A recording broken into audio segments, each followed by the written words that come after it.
अस्सलाम वालेकुम दोस्तों, welcome back to my YouTube channel आता हरल। दोस्तों, उम्मीद करता हूँ आप सब खैरियत से होंगे। आज आपके लिए एक और मज़े की वीडियो लाया हूँ, तो आखिर तक वीडियो के साथ जमे रहिएगा। आज आपको हम बताएंगे घर में रिज्क और दौलत की कमी की वजूहात। तो पूरी वीडियो लाजमी बात करें और उसमें अपनी राय का इजहार लाजमी करें।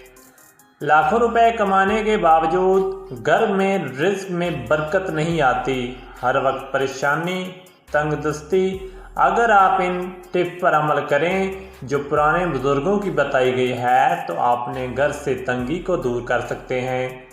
पहले नंबर पर आता है घर में मकड़ी के जाले। मकड़ी के जाले हमेशा जंगल या सुनसान जगह होते हैं। जिस घर में आप रहते हैं वहाँ पर खुशियाँ और कहके होने चाहिए, मकड़ी के जाले नहीं होने चाहिए। और बिलखसूस किचन में तो बिल्कुल भी नहीं होनी चाहिए। तो बराए मेहरबानी इस पर इज्तनाब करें।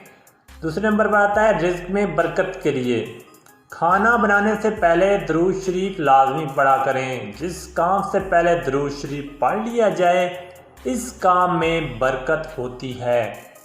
तीसरे नंबर पर आता है किचन में दूध को कभी खुला ना छोड़ें।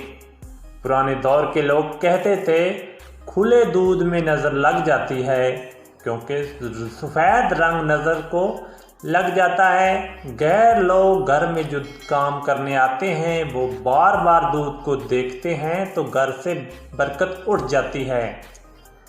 खाना हमेशा दस्तरखान पर एक साथ बैठकर खाएं।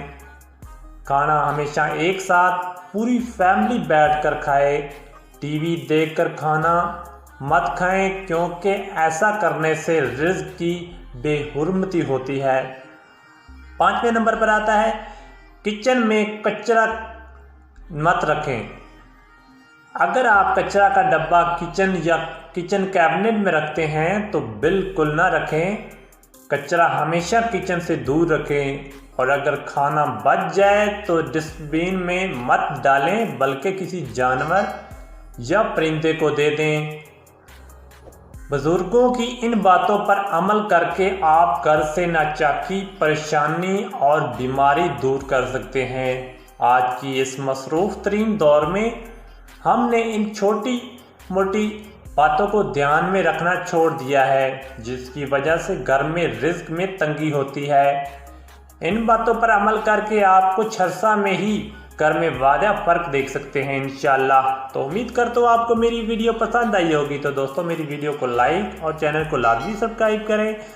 और तब तक के लिए अल्लाह हाफ़िज़। मिलते हैं इंशाअल्लाह नेक्स्ट वीडियो।